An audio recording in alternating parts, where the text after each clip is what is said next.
Assalamualaikum warahmatullahi wabarakatuh. Untuk materi pada pertemuan kali ini akan meneruskan dari yang pertemuan minggu lalu. Materinya adalah bentuk interaksi sosial, proses-proses yang asosiatif. Nah, apa sih bentuk interaksi sosial yang merupakan proses asosiatif itu? Interaksi sosial yang asosiatif adalah bentuk interaksi sosial yang positif, yang mengarah pada kesatuan dan kerjasama. Ingat ya, begitu mendengar kata asosiatif, yang terbayang adalah kegiatan-kegiatan yang bersifat baik.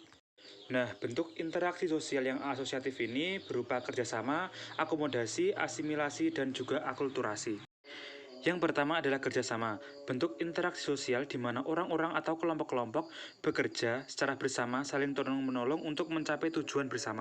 Kerjasama di sini bukanlah suatu hal atau usaha kecil untuk melakukan siulan-siulan kecil, nendang kaki kursi teman di depan, dan menggunakan kode-kode jari untuk menentukan mana jawaban A, B, dan D. Bukan seperti itu ya.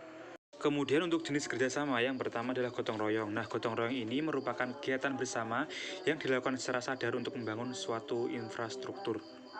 Yang kedua adalah bargaining atau proses tawar-menawar hingga terjadi kesepakatan. Biasanya terjadi antara dua belah pihak untuk mendapatkan suatu kesepakatan.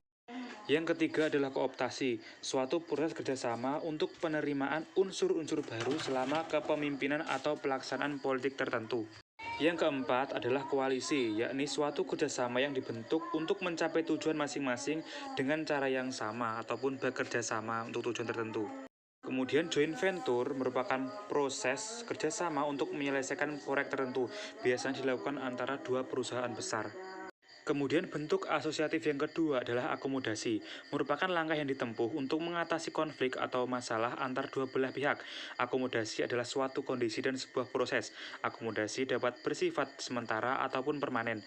Hasil dari proses akomodasi ini adanya keseimbangan dan kestabilan dalam masyarakat. Akomodasi dapat dilakukan dengan beberapa cara. Yang pertama mediasi, yaitu akomodasi dengan melibatkan pihak ketiga yang netral.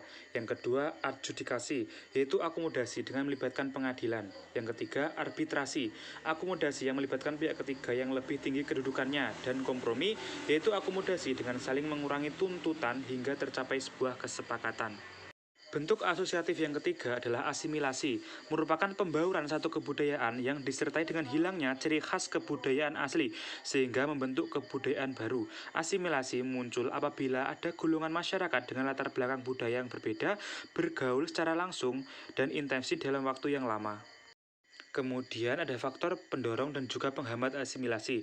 Faktor pendorongnya yang pertama adalah toleransi, di mana toleransi ini timbul antara kedua belah pihak untuk saling menghargai kebudayaan yang masing-masing, sehingga suatu kebudayaan akan terus berlangsung terus-menerus.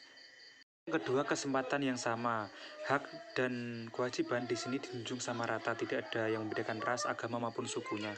Berikutnya adalah perkawinan antar kelompok, di mana di sini akan terjadi sebuah kebudayaan baru antara kebudayaan yang satu dengan yang lainnya melalui perkawinan. Dalam proses menghargai orang asing, di sini diperlukan suatu keterbukaan diri untuk menerima kebudayaan dari orang asing dan sikap tidak menolak ataupun menggunjing dari kebudayaan orang lain itu sendiri. Kemudian untuk faktor penghambatnya yang pertama adalah kurang pengetahuan. Di sini betapa pentingnya untuk pengetahuan kita miliki adanya untuk perkembangan suatu kebudayaan juga. Dan untuk mengembangkan pengetahuan kita dan agar tidak kalah saing dengan negara-negara yang lainnya. Sulitnya akses ataupun infrastruktur untuk menuju ke suatu daerah akan menimbulkan suatu penghambatan dalam melaksanakan asimilasi ini karena asimilasi ini tidak akan berjalan lancar jika tidak ada akses menuju ke daerahnya ataupun ke tempat tertentu. Perbedaan ciri fisik ini merupakan hal yang mutlak atau pertama dilihat saat terjadinya proses interaksi sosial, di mana ada sekelompok manusia yang menganggap bahwa jika ciri fisiknya tidak sama seperti dia akan cenderung menganggapnya remeh ataupun kemudian menggunjingnya.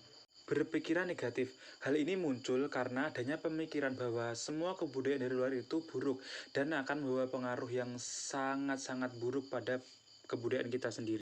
Proses asosiatif yang berikutnya adalah akulturasi, adalah suatu proses sosial yang timbul manakala suatu kelompok manusia dengan kebudayaan tertentu dihadapkan dengan unsur dari suatu kebudayaan asing. Kebudayaan asing itu lambat laun diterima dan diolah ke dalam kebudayaannya sendiri, tanpa menyebabkan hilangnya unsur kebudayaan dari kelompok itu sendiri. Nah, jadi intinya di sini adalah kedua kebudayaan itu berakulturasi menjadi satu tanpa menghilangkan ciri khas dari kebudayaannya masing-masing. Mereka tetap menjaga ciri khas ataupun unsur-unsur dari kebudayaannya masing-masing. Nah, sebagai contoh pada gambar adalah sebuah masjid dan pura yang saling berdampingan. Mereka tetap menjaga ciri khasnya dan juga unsur-unsur masing-masing dari kebudayaannya sendiri-sendiri.